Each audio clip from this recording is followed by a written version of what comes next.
Et nous allons lire, écouter le Seigneur dans les versets 10 à 22.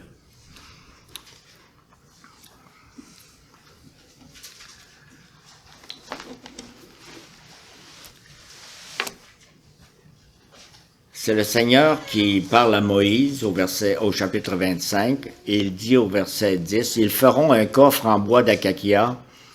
Sa longueur sera de 125 cm, sa largeur et sa hauteur de 75 cm.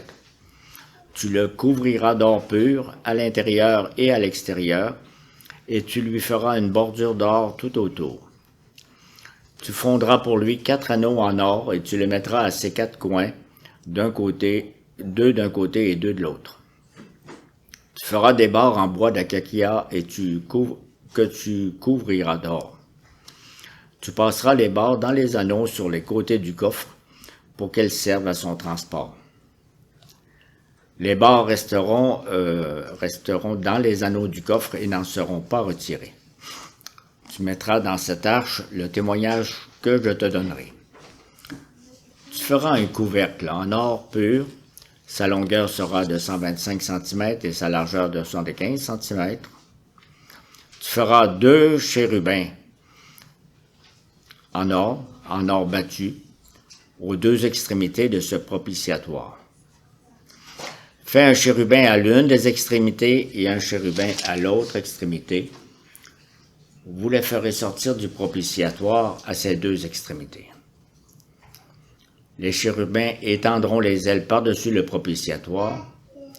Ils le couvriront de leurs ailes et se feront face l'un à l'autre. Ils auront le visage tourné vers ce couvercle. Tu mettras le propitiatoire sur le coffre et tu mettras dans cette arche le témoignage que je te donnerai. C'est là que je te rencontrerai, du haut du propitiatoire, entre les 2 chérubins placés sur l'arche du témoignage. Je te donnerai tous mes ordres pour les Israélites.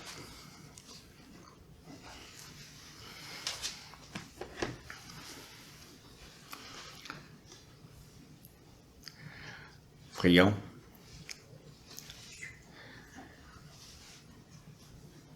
Seigneur notre Dieu, nous lisons ce texte un peu comme une description d'un bricolage ou d'un projet pour faire avec nos enfants à la maison. Mais pour toi, pour le peuple du temps de Moïse, c'était très important, c'est toi qui étais présent dans cette œuvre, dans cette arche.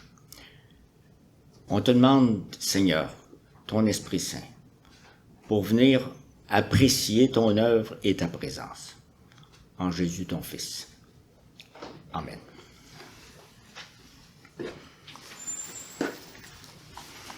Comme nous l'avons dit tantôt, c'est la fête des mères aujourd'hui, c'est rien de nouveau. Et une maman, qu'est-ce que ça inspire? On l'a entendu les enfants en parler tantôt. Une maman, c'est une présence, toujours là quand il y a un besoin chez les enfants. On l'a entendu des enfants aussi. C'est aussi une proximité, hein? Entouré par les bras de maman, les pleurs se calment. On voit les enfants fermer les yeux, le repos qui prend la place des pleurs. Et de voir les mamans avec leurs enfants dans le culte, je vous le dis et je répète ce que j'entends de l'Assemblée, c'est un bien pour l'Assemblée. Et nous attribuons même le qualificatif maternel à des personnes qui ne sont pas des mamans. L'apôtre Paul se considère maternel. Ça vous surprend? Il écrit aux croyants de Thessalonique, 1 Thessaloniciens chapitre 2 verset 7, « De même qu'une mère prend un tendre soin de ses enfants, nous aurions voulu, dans notre vive affection pour vous, non seulement vous donner l'évangile de Dieu, mais encore notre propre vie, tant vous nous étiez devenus chers. » Laissons l'apôtre Paul, regardons l'engagement de Dieu dans l'histoire de son peuple. Je reprends un peu ce qu'on parlait avec les enfants tantôt. Dieu se fait connaître au tout début de la Bible dans l'histoire de son peuple par la libération de l'esclavage. Et je reprends un peu les paroles de tantôt quand il dit à Moïse, en Exode chapitre 3, « J'ai entendu leurs pleurs en Égypte, j'ai vu leur souffrance. Mon fils aîné, je vais le faire sortir de l'emprise des Égyptiens. » Il avait parlé comme une maman. Et il continue à se présenter à Moïse et à son peuple comme un berger. « Je vais vous conduire dans un grand et beau pays. » Et à Moïse qui refusait, « Non, je ne suis pas capable de te représenter devant le Pharaon et devant le peuple d'esclaves. » Dieu a répondu, « Je serai avec toi. » Moïse a tout de suite compris, complètement impossible. Si Dieu vient dans sa sainteté, ça va complètement nous détruire. Donc, dans la colonne de feu et dans le nuage, les Hébreux se disaient, suivons cela, Dieu doit être là-dedans. Aussi, le Seigneur a dit, j'aurai ma demeure dans mon peuple. Je ne serai pas seulement qu'un berger, j'aurai ma demeure. Quand la colonne n'avançait pas, Dieu était quelque part dans le peuple. Donc, Dieu a donné les plans détaillés pour sa maison, une maison mobile. Nos voisins, dans notre rue, ils ont sorti leur roulotte cette semaine. Dieu a appelé sa maison mobile tabernacle. Nous pouvons lire cette description-là, Exode 25 à Exode 30. Et quand Dieu a donné l'ordre à Moïse de construire sa maison mobile, son tabernacle, il a commencé par le meilleur. Il a commencé par décrire l'arche de l'Alliance. Pourquoi? Parce que l'arche est l'objet le plus important. Tous les autres objets dans la tente de la rencontre, tous les autres objets dépendent de l'arche.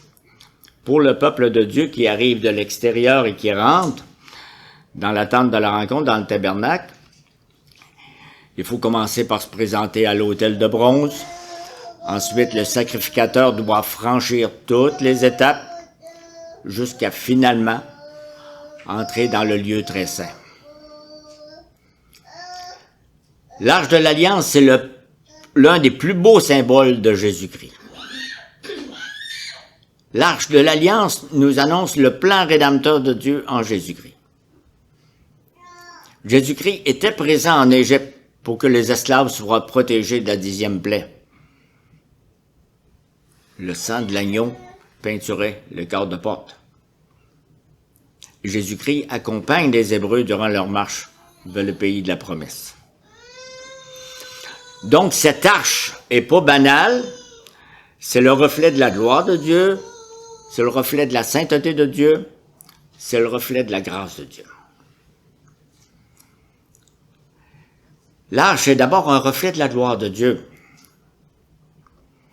Dans l'histoire de l'humanité, on a construit des grands édifices remarquables, de multiples, les grandes pyramides d'Égypte, on les voit encore, le palais de Machu Picchu, le Parthénon en Grèce, le World Trade Center, on en parle encore même si on sait ce qui lui est arrivé. Mais aucune construction n'est aussi importante que la tente de la rencontre. Et dans cette tente, dans ce tabernacle, aucun objet n'est plus important que l'arche de l'Alliance. Pourtant, l'arche est juste une petite boîte rectangulaire d'environ 40 pouces de long par 28 de large, 28 de haut. Je donne nos mesures de ma génération. Vous avez dans le texte des mesures centimétriques. C'est un coffre entièrement recouvert d'or, en dedans, en dehors, avec un couvercle en or pur, qu'on appelle le propitiatoire, et sur le couvercle, 2 anges, 2 chérubins en or massif. La valeur de tout cet or, ça doit être phénoménal. Mais qu'est-ce qui fait que cette arche est si précieuse? C'est parce que c'est la valeur de l'or, c'est la présence de Dieu. L'or est juste un reflet, c'est juste un symbole de la gloire de Dieu. Et ce qui fait toute sa richesse, c'est la présence de Dieu même. Oui, le Dieu de gloire vient habiter parmi son peuple à un endroit bien précis, juste au-dessus de l'arche.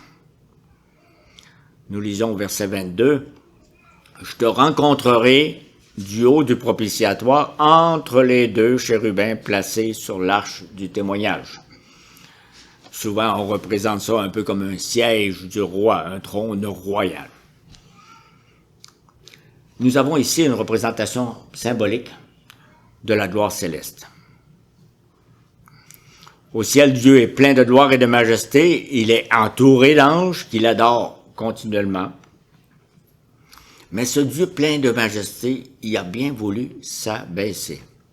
Il a vu les souffrances de son peuple en Égypte. Il a entendu sa détresse. Il est venu délivrer Israël de sa misère. Dieu a bien voulu habiter au milieu de son peuple, le rencontrer, lui parler, le guider vers la terre promise. Comme c'est réjouissant. On n'a pas passé notre vie les yeux vers le ciel en disant « Comment je vais faire? » Dieu est venu. Dieu s'est abaissé à la faiblesse de son peuple en lui donnant des symboles de sa présence pour que son peuple soit saisi par sa gloire et sa grandeur. Mais il faut bien remarquer que Moïse n'a fabriqué aucun objet pour représenter Dieu. Le deuxième commandement nous l'interdit. Pas d'image de Dieu. Le Dieu invisible est trop grand, il est trop glorieux. Dieu apparaît sous forme de nuage entre les deux chérubins. La gloire de Dieu au milieu de son peuple. C'est ainsi que Dieu est présent. C'est là que je te rencontrerai, qu'il dit. C'est là que je te parlerai. Au bas de l'arche, il y a 4 pattes pour que la boîte ne touche pas directement le sol. Et sur ces pattes, il y a 4 anneaux d'or pour y faire passer 2 barres. Et quand l'arche est transportée, elle est recouverte d'un drap. Mais elle est élevée pour que tout le peuple d'Israël puisse voir le symbole de la présence de Dieu. Parce que quand l'arche est transportée, tout le monde est debout puis on part. On suit l'arche. Le roi est là. C'est le roi plein de gloire qui marche devant eux. Comme vous le lisez quand ils ont traversé le Jourdain, quand ils ont conquis Jéricho, les premiers qui étaient en avant, c'étaient les porteurs de l'arche.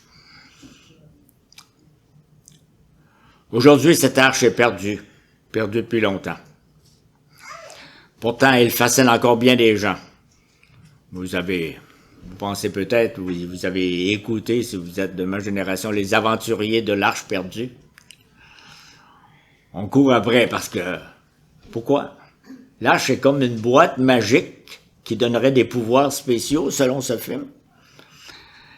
Est-ce que l'Arche est cachée quelque part en Éthiopie, à Jérusalem, comme certains le prétendent? Allons la chercher.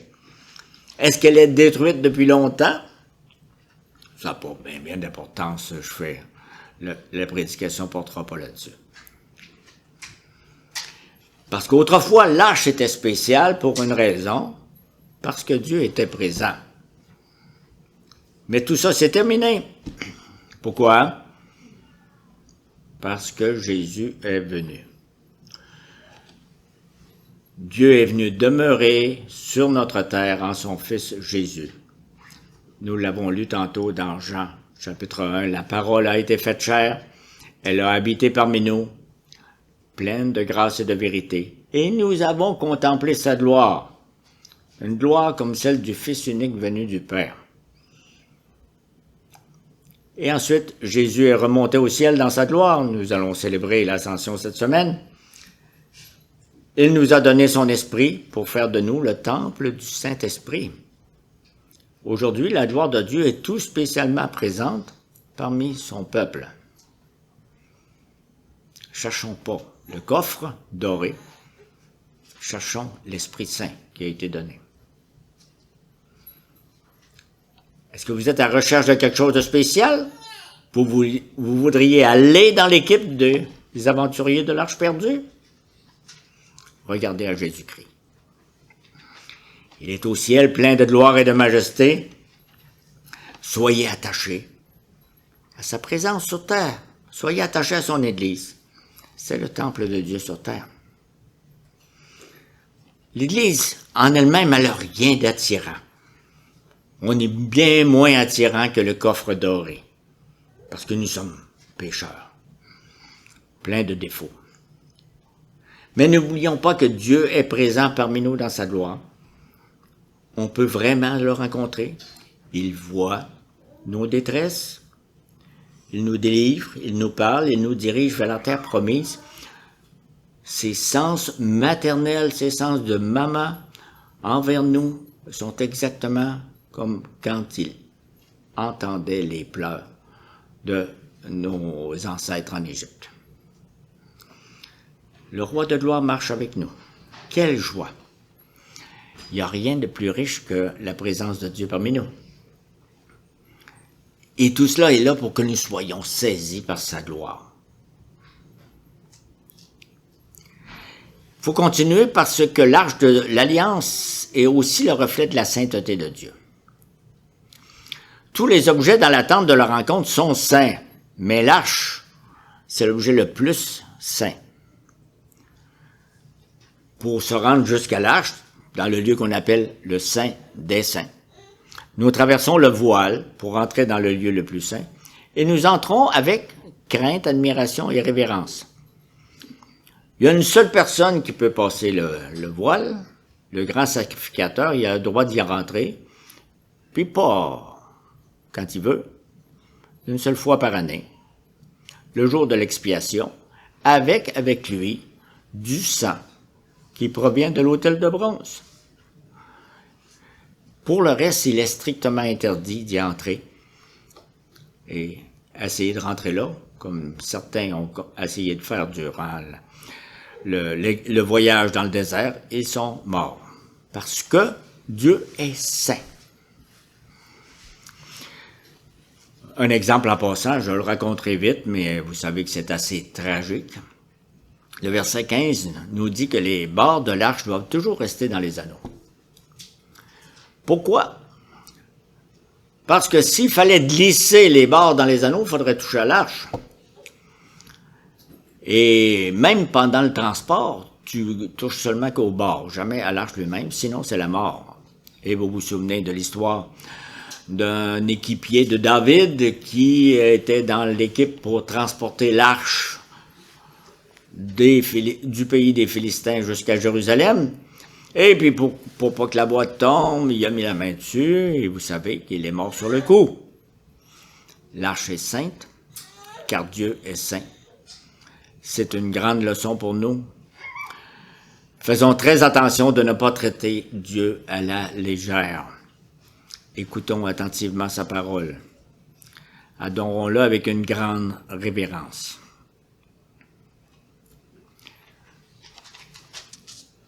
Un autre point qu'il faut signaler, c'est qu'est-ce qu'il y a sur l'arche. Quand nous voyons cette boîte-là, nous ne voyons pas une boîte carrée, nous voyons 2 chérubins. Verset 18, tu feras 2 chérubins d'or aux 2 extrémités du propitiatoire. Les chérubins étendront les ailes vers le haut, couvrant de leurs ailes le propitiatoire et se faisant face l'un à l'autre. Très impressionnant.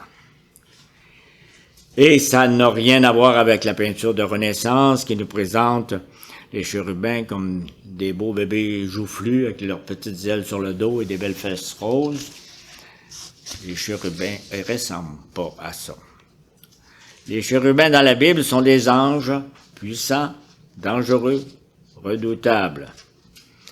Ils sont effrayants pour des pécheurs comme nous, tellement ils sont purs. C'est la deuxième fois dans la Bible que Dieu nous parle des chérubins. La première fois, c'était quand Adam et Ève avaient été chassés du jardin d'Éden. Dieu a placé des chérubins avec des épées flamboyantes pour bloquer l'entrée à l'arbre de vie. Genèse chapitre 3. Donc, les chérubins qui sont là sur la boîte dorée, sur l'arche d'alliance, sont des gardiens puissants qui protège la sainteté de Dieu. Il rappelle, accès interdit, ici on n'entre pas, Dieu est saint. Mais ce qu'il y a dans l'arche est encore plus redoutable. Nous lisons verset 21. « Tu mettras dans l'arche le témoignage que je te donnerai. » Quel est ce témoignage qui est dans l'arche? Ce sont les tables de la loi, les 10 commandements. C'est pour ça que ça s'appelle l'arche d'alliance. Dieu a fait alliance avec son peuple au Sinaï. Il leur a donné sa loi. « Je suis l'Éternel, ton Dieu, qui t'a délivré du pays d'Égypte. » Ça commence comme ça. Vous irez dire, non, c'est pas le premier commandement. C'est le préambule « Je suis » avant de dire « Tu feras ». Et maintenant, voici mes commandements que tu dois respecter. Et à la fin, nous avons lu tantôt, Israël a répondu « Oui, nous allons obéir à toute ta parole. » Mais qu'est-ce qu'ils ont fait? Ils ont désobéi, ils ont murmuré, ils ont péché contre tous ces commandements. C'est l'histoire d'Israël qui nous est rappelée parce que c'est notre histoire à nous. Le témoignage dans l'arche témoigne contre Israël et contre nous. Nous n'avons plus l'arche, mais nous avons encore les 10 commandements, même dans le Nouveau Testament. On ne peut pas dire que l'Ancien Testament, c'est la loi, et le Nouveau, c'est l'Évangile, parce que l'Ancien Testament contient la loi et l'Évangile, le Nouveau Testament contient l'Évangile et la loi. Je vous laisse vérifier par vous-même, on pourra en reparler. Et l'apôtre Paul, qu'on dit qu'il est un homme de loi, il dit en Romains chapitre 7, il dit que la loi de Dieu est sainte et le commandement est saint, juste et bon. Romains 7. Les commandements de Dieu reflètent l'excellence morale de Dieu. C'est une très bonne nouvelle pour Dieu. Il est parfaitement juste. Il est irréprochable dans toutes ses voies, dans toutes ses paroles. Pour nous, c'est une mauvaise nouvelle. Parce que la loi nous montre nos péchés, elle met en lumière notre état moral corrompu. Regardez-vous dans le miroir de la loi. Qu'est-ce que vous voyez? Êtes-vous désespéré de vous-même? C'est pas surprenant. C'est ça que Dieu veut nous montrer. La loi de Dieu nous accuse et nous condamne.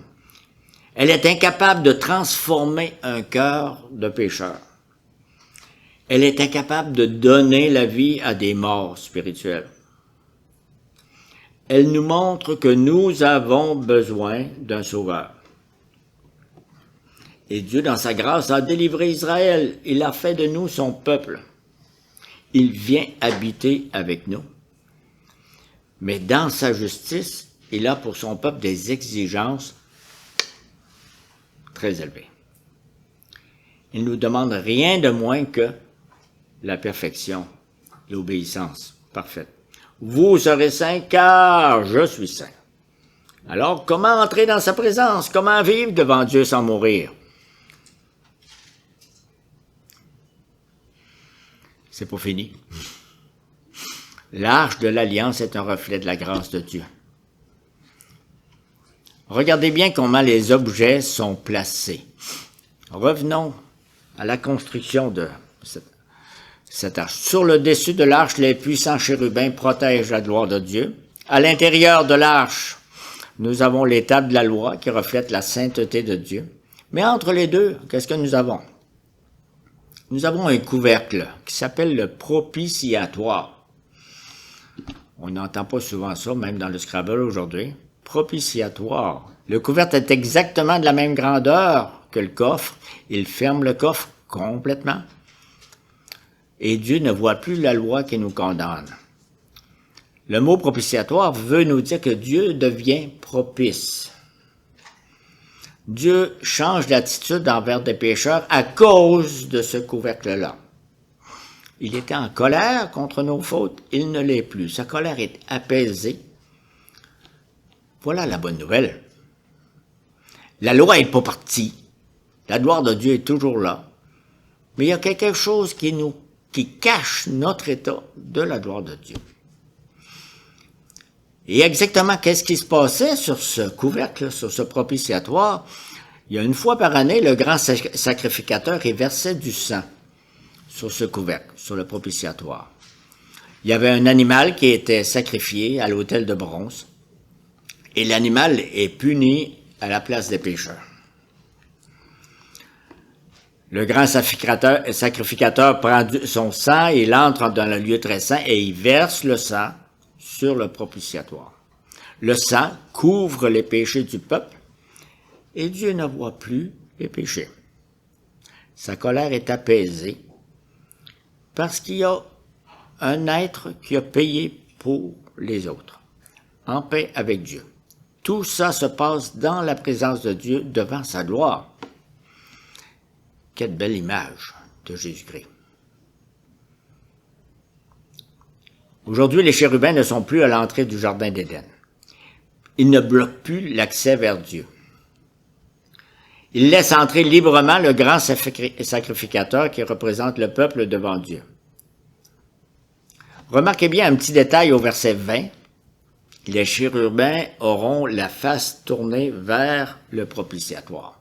Les chérubins regardent vers le bas. Qu'est-ce que les chérubins regardent exactement? Est-ce qu'ils sont en train de contempler la gloire de Dieu? Non. Est-ce qu'ils surveillent le peuple pour voir si le peuple commet des fautes? Non. Les chérubins regardent le propitiatoire. Et c'est pas pour admirer la beauté de l'or, c'est pour admirer le sang versé sur le couvercle. L'apôtre Pierre, beaucoup plus tard, nous dit 1 Pierre, chapitre 1, c'est pas par des choses périssables, argent ou or, que vous avez été rachetés de la vaine manière de vivre héritée de vos pères, mais par le sang précieux de Christ, comme d'un agneau sans défaut et sans tache. Le sang des animaux ne pouvait jamais sauver personne. Mais c'est un magnifique symbole de notre salut en Jésus-Christ. L'apôtre Pierre dit que les anges désirent y plonger leur regard. Wow! Les anges sont émerveillés de voir la grâce de Dieu envers des pécheurs comme nous autres. Est-ce que ça nous donne le goût d'être émerveillés, nous aussi? En Romains chapitre 3, l'apôtre Paul nous a dit tantôt, dans le passage que nous avons lu, que tous ont péché et sont privés de la gloire de Dieu. Personne ne sera justifié devant Dieu par les œuvres de la loi. Nous sommes gratuitement justifiés par la grâce, par le moyen de la rédemption qui est en Jésus-Christ. Et au verset 25 de ce passage-là, nous lisons « C'est lui, Jésus, que Dieu a destiné comme couvercle propitiatoire », encore le même mot, comme victime expiatoire ou couvercle, c'est le même propitiatoire, expiatoire, on est dans la même famille de mots, pour ceux qui auraient la foi en son sang, afin d'ammontrer sa justice. Ça veut dire que Jésus a versé son sang, et en même temps, il est le couvercle propitiatoire. Il cache tous nos péchés devant la gloire de Dieu. Il nous couvre du manteau de sa justice.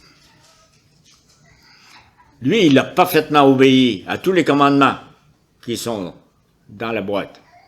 Et il nous donne gratuitement sa justice. Quel grand salut! Le Dieu saint et plein de gloire nous accueille avec joie dans sa présence. Les chérubins les plus puissants ne pourront jamais dire « Stop, t'arrêtes ici ». Au contraire, nous le lisons dans l'Évangile de Luc, il y a de la joie devant les anges de Dieu pour un seul pécheur qui se répand. Les anges s'attendent à quoi? À Jésus et à nous qui disons oui à Jésus.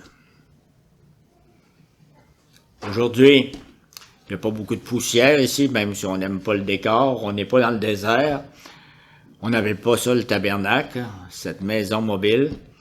Mais Jésus est présent par sa parole et par son esprit. Il est plein de gloire, il est plein de sainteté, il est plein de grâce.